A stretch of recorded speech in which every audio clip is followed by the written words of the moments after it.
शुभ प्रातः मेरे प्यारे विद्यार्थियों।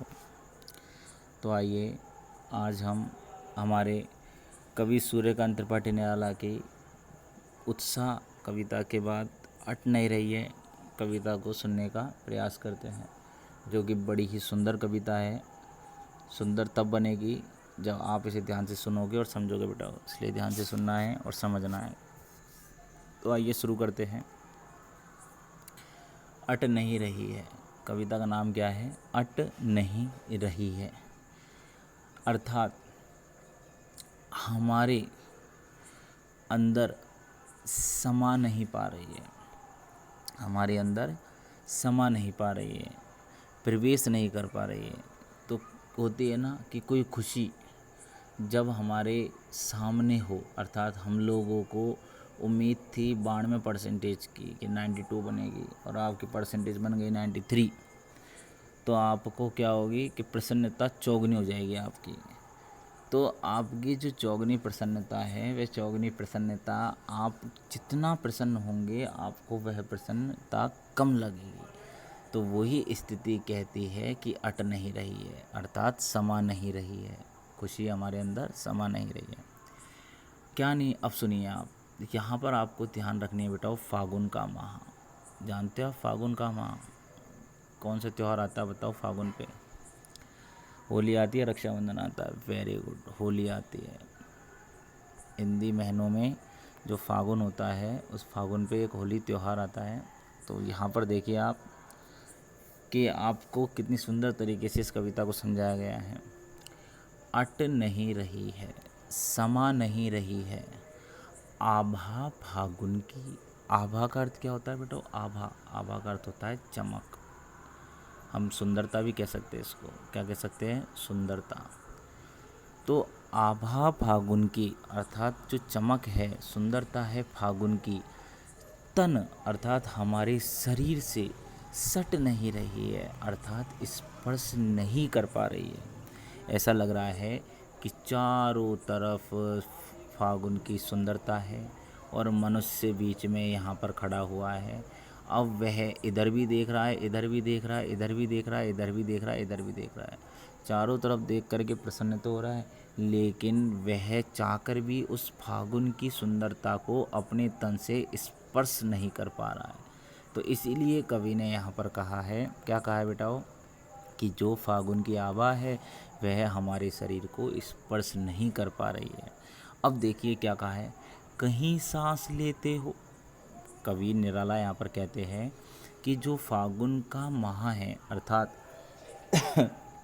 जो फागुन की सुंदरता है, वह जहाँ भी जाती है, अर्थात जहाँ भी सांस लेती है, अर्थात जहाँ भी ठहरती है, घर घर भर देती है। वह हर घर को अपनी सुंदरता से महका देती है, अर्थात भर देती है। आगे क्या कहा है, उड़ने को नभ में तुम, और जब तुम आकाश में उड़ते हो, फागुन की सुंदरता अर्थात फागुन माह का जो सौंदर्य है, जब आकाश में उड़ने को होता है तब क्या होता है, पर पर कर देते हो, अर्थात चारों ओर अपने पंख फैला करके अपने निशान छोड़ देते हो। अर्थात जब ज़मीन पर होते हो तो हर घर को अपनी सुंदरता से महका देते हो, और जब आसमान में होते हो तो आसमान के हर कोने को अपने पंखों के माध्यम से अर्थात अपने सौंदर्य को बिखेर देते हो। तो ज़मीन में और आकाश में सभी जगह क्या दौड़ रहा है? फागुन माह का सौंदर्यता। आगे क्या बताया बेटा? आँख हटाता हूँ तो हट नहीं रही है, मैं इस सौंदर्यता से अपनी आँखों को बार बार हटाना चाहता हूँ। होता है ना ऐसा कि कोई सुंदर दृश्य हमें दिखे और हमें अन्य किसी कार्य को नहीं करने दे, तो आप क्या करते हो बताओ? आप उस दृश्य से अपनी आंखें हटाना चाहते हो, लेकिन आपकी आंखें हटती है क्या? नहीं, आपकी आंखें बार बार वहीं जाती है।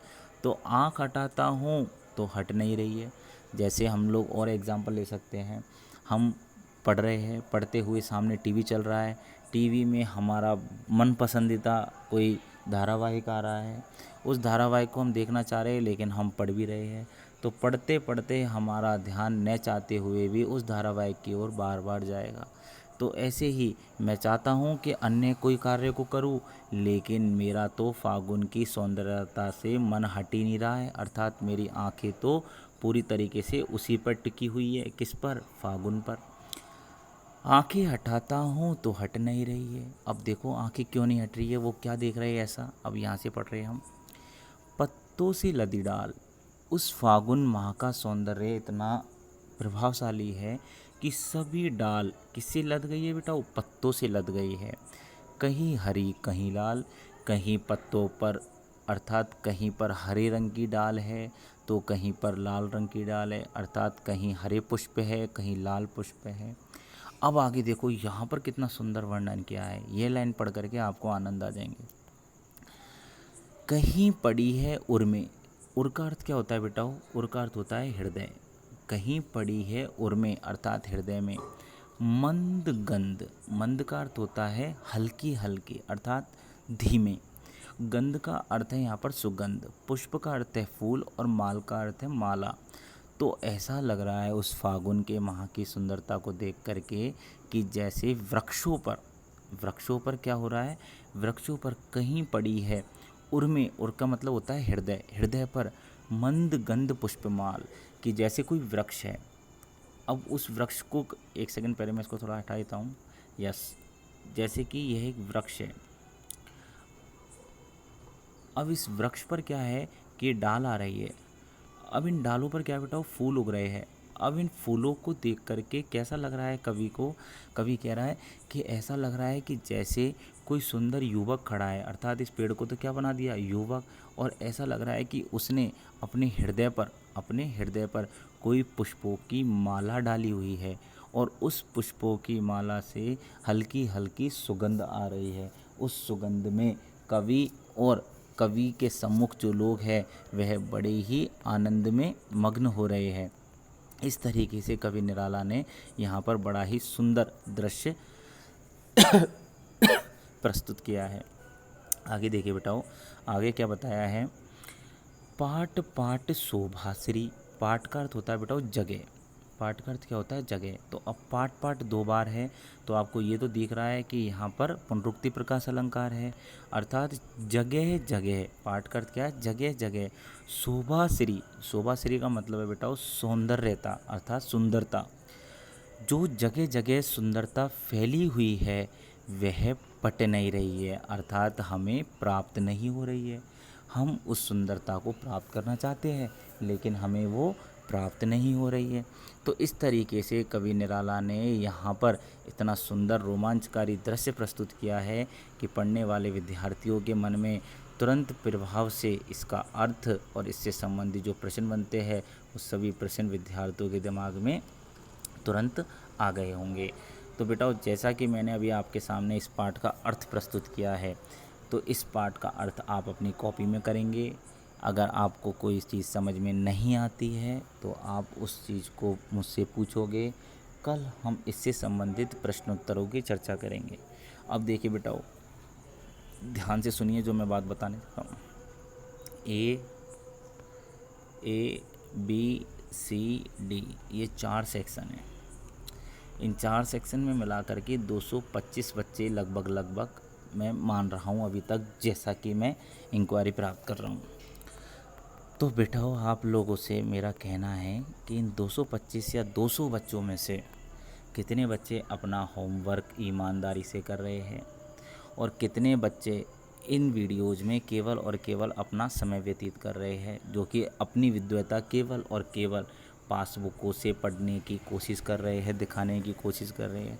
तो ध्यान रखना बेटाओ, मैं हिंदी टीचर केजी अग्रवाल आपको बताना चाहता हूँ कि आप लोग अगर होमवर्क नहीं कर रहे हो तो थोड़े सतर्क हो जाओ, अपने होमवर्क को करना चालू कर दो। नहीं करोगे आप लोगों को बहुत मेहनत करनी पड़ेगी आगे, ये ध्यान रखना है। 9th क्लास में जब बच्चा 90 या 95% बनाता है तो उस विद्यार्थी से आप यह मत उम्मीद लगाओ कि वो 10th में भी 90 या 95 बनाएगा। मैंने ऐसे विद्यार्थी देखे हैं जो 60% वाले 10th में 90 से ऊपर निकलते हैं और 90 वाले 60 से कम रह जाते हैं। तो उनका क्या होता है बेटा? Confidence over confidence. तो वो ओवर कॉन्फिडेंस से बचे और अपने कार्य को सतर्कता से करे और अपनी इच्छाएं स्वयं जागृत करे पढ़ने के प्रति। टीचर के फोर्स की ज़रूरत नहीं पड़नी चाहिए किसी विद्यार्थी को, कि कोई सोच रहा हो कि अध्यापक ने कुछ कहा नहीं है, कुछ बताया नहीं है, तो वह विद्यार्थी स्वयं अपनी इच्छा से मनमर्जी से कार्य करेगा। करो, देखो आप सतर्क हो या नहीं हो मुझे नहीं पता, लेकिन आपके जो पेरेंट्स हैं उन पेरेंट्स को मैं भली बात जानता हूँ कि आपके लिए वह हर प्रयास करने के लिए तैयार है। और अगर मुझे अपना होमवर्क नहीं मिला तो मैं बेटा आप लोगों को यह होमवर्क, ये ध्यान रखना, प्रत्यक्ष रूप से क्लास स्टार्ट होने के बाद 2 बार एक एक पेज को कराऊंगा, ये पक्का समझ लेना आप लोग। और आप लोग कौन इंटेलिजेंट है कौन कमज़ोर है अभी तक मुझे एक भी विद्यार्थी का नहीं पता, मैं किसी को नहीं जानता। जो मेरे पास 30-40 कॉपियों में वर्क आ रहा है उनमें चाहे ए का हो, चाहे बी का हो, चाहे सी का हो, चाहे डी का हो, मैं डी को भी ए का मानता हूँ और ए को भी डी का मानता हूँ। मेरे लिए सब चारों सेक्शन समान हैं, लेकिन चारों सेक्शन पूरी ईमानदारी से अपना कार्य करो। अन्यथा ध्यान रखना बेटाओ कि ABCD सेक्शन ये अभी तो आपके इस तरीके से बटे हुए हैं कि जिससे कि आप लोगों का 9th का प्रदर्शन दिखाई दे रहा है, लेकिन मैं या फिर कोई भी टीचर अपने सेक्शन स्वयं नहीं बनाने लग जाए कि यह अपने विवेक से अपनी बुद्धि से ए का है, बी का है या सी का है, डी का है। क्योंकि ये सेक्शन आपके जो बने हुए हैं ABCD, ये सेक्शन नहीं है, ये केवल आपका पार्टीशन है कि इतने सारे विद्यार्थियों को एक साथ क्लास में एक जगह नहीं बैठा सकते, इसलिए आपको अलग अलग किया है।